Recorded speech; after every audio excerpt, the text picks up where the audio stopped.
It was supposed to be a celebration of artistic duality until Lady Gaga revealed she'd lost herself somewhere between the monster and the woman. Studio 6B was electric with anticipation that Tuesday evening. The Tonight Show's signature blue and gold lights cast their familiar warm glow as the Roots laid down a dramatic theatrical groove. 300 audience members filled every seat, their energy buzzing with excitement for one of pop culture's most enigmatic figures. Jimmy Fallon, sharp in his midnight blue suit, bounded onto the stage with that infectious enthusiasm that had made him late-night royalty. "Ladies and gentlemen," Jimmy announced with obvious fascination, "please welcome the incredibly talented, endlessly creative, and absolutely iconic Lady Gaga." The applause was thunderous and reverent as Gaga emerged from backstage, and she was everything the audience expected, yet somehow more vulnerable than they remembered. At 37, she moved with that characteristic blend of theatrical confidence and artistic intensity that had made her a global phenomenon. Her elegant black dress was perfectly avant-garde. Her platinum blonde hair was styled in classic Hollywood waves, and her presence filled the studio with that unmistakable Gaga magnetism, though there was something slightly more introspective about her energy tonight. She waved to the adoring crowd with graceful theatricality, her movements carrying hints of both Lady Gaga's boldness and Stefani's warmth. When she spoke her first words, "Hello, Jimmy. Hello, beautiful people," her voice carried that familiar sweetness, but there was something almost searching about her tone. "Gaga," Jimmy exclaimed, practically glowing with admiration, "you look absolutely stunning. I have to say, every time you're here, I never know which version of you I'm going to get. The pop icon, the actress, the jazz singer. You're like a chameleon." Something flickered across Gaga's face, a brief moment of uncertainty that most viewers wouldn't have caught. But it was there. "Thank you, Jimmy," she replied with a smile that seemed to shift between personas even as she spoke. The conversation began smoothly, touching on Gaga's latest film project, her music career, and her thoughts on artistic evolution. Every answer was articulate and thoughtful, delivered with the intelligence and depth that had made her one of the most respected artists of her generation. But there was something almost performative about her responses, as if she was constantly choosing which version of herself to present. "You know, Gaga," Jimmy said, leaning forward with genuine curiosity, "one of the things I've always found fascinating about you is how you seamlessly move between Lady Gaga, the pop star, and Stefani, the person, the actress, the artist. It's like you're multiple people in one incredible package." Gaga's smile became more strained. That's an interesting way to put it, Jimmy." "I mean, it's amazing," Jimmy continued enthusiastically. "You can go from Born This Way to A Star Is Born, from Little Monsters to Oscar nights. How do you keep track of all these different sides of yourself?" The question hung in the air longer than was comfortable. Gaga looked out at the audience, then back at Jimmy, and when she spoke, her voice was quieter than usual. "Sometimes I wonder the same thing." "You know what?" Jimmy said, reaching into his jacket with renewed excitement.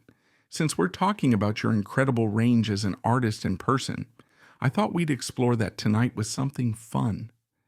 I'm calling it the Gaga versus Stefani Quiz." The audience immediately perked up, excited at the prospect of seeing both sides of their beloved icon. Gaga's expression became noticeably more guarded. "Oh," Gaga said with a laugh that sounded slightly nervous. "That sounds potentially revealing." "It's going to be great," Jimmy explained, pulling out cards. "I'll give you different scenarios or questions, and you can answer as either Lady Gaga or Stefani, or tell us which one would handle it better. The audience gets to see the full spectrum of who you are." Gaga looked at the cards, then at Jimmy, then at the expectant audience.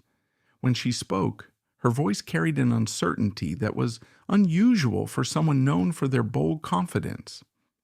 "Jimmy, I'm not sure I can do that." "What do you mean?" Jimmy asked, his enthusiasm beginning to falter. "I mean, I don't know which one to be right now. I don't know which one is real." The studio fell into an uncomfortable silence as everyone tried to process what was happening. This wasn't the confident, self-assured Lady Gaga they knew from performances and interviews. Jimmy set down his cards and leaned forward, his entertainer's instincts replaced by genuine concern. "Gaga, what are you talking about?" Gaga looked out at the sea of expectant faces, and when she spoke again, her voice carried a vulnerability that was heartbreaking to hear from someone usually so commanding. "I created Lady Gaga when I was 21 years old," she began, tears starting to form in her eyes. She was supposed to be this character, this artistic expression, this way for Stefani to explore parts of herself that were too big, too wild, too much for the regular world. The audience was completely transfixed. This wasn't the Lady Gaga they knew from music videos and red carpets. But somewhere along the way, Gaga continued, the lines got blurred.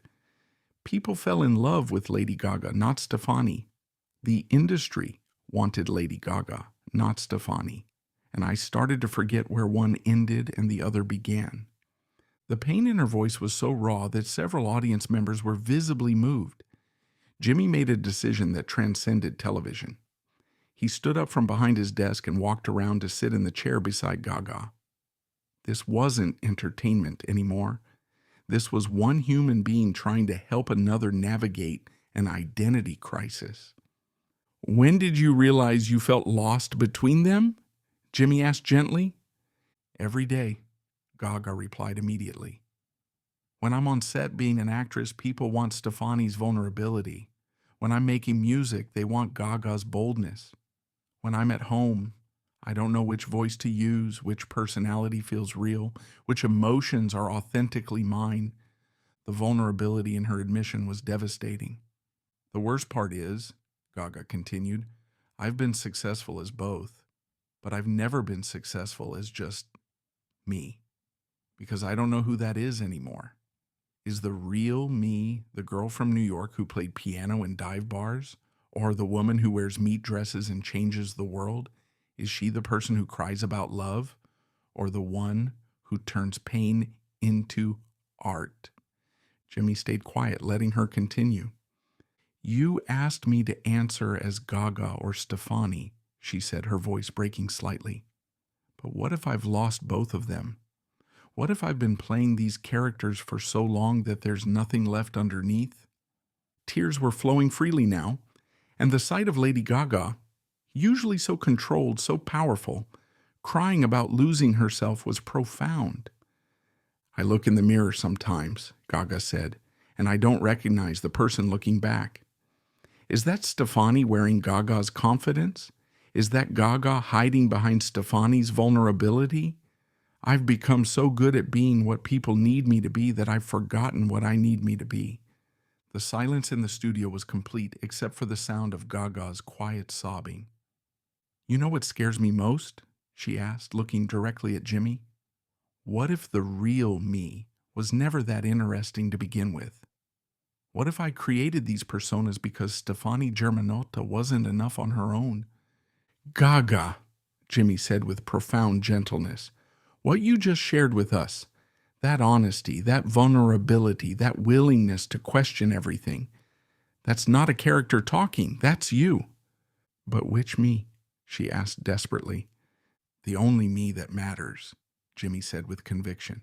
"The one who's brave enough to admit she's confused, talented enough to create multiple artistic identities, and human enough to get lost in her own creations." A small smile began to creep across Gaga's face through her tears. "You know what I think," Jimmy continued. "I think maybe you haven't lost Gaga and Stefani. Maybe you've outgrown the need to choose between them. Maybe the real you is someone complex enough to contain both the monster and the woman, the pop star and the actress, the performance and the person." "But how do I know which one to be?" Gaga asked, and there was something almost childlike in the question. Maybe that's the wrong question, Jimmy said simply. Maybe the question isn't which one to be. Maybe it's how to be all of them at once. How to be authentically complex. When they returned from commercial break, they had a completely different conversation. Gaga talked about the pressure to maintain consistent personas, about the difference between artistic expression and authentic identity, about learning to find wholeness in multiplicity rather than simplicity. The thing about being an artist, Gaga said as the interview wound down, is that you're always exploring different parts of yourself. Maybe the mistake isn't in creating different personas. Maybe it's in thinking you have to choose just one to be real.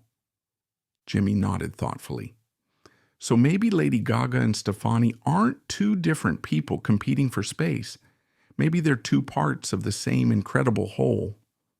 Maybe, Gaga said, and for the first time in the entire interview, her smile looked completely integrated. Neither purely Gaga nor purely Stefani, but something new and authentic. Maybe I don't have to figure out which one is real. Maybe I just have to figure out how they work together. It wasn't just late-night television. It was a reminder that identity isn't a single choice, but an ongoing integration, and that sometimes the most honest thing an artist can say is, I don't know which me is real, but maybe they all are.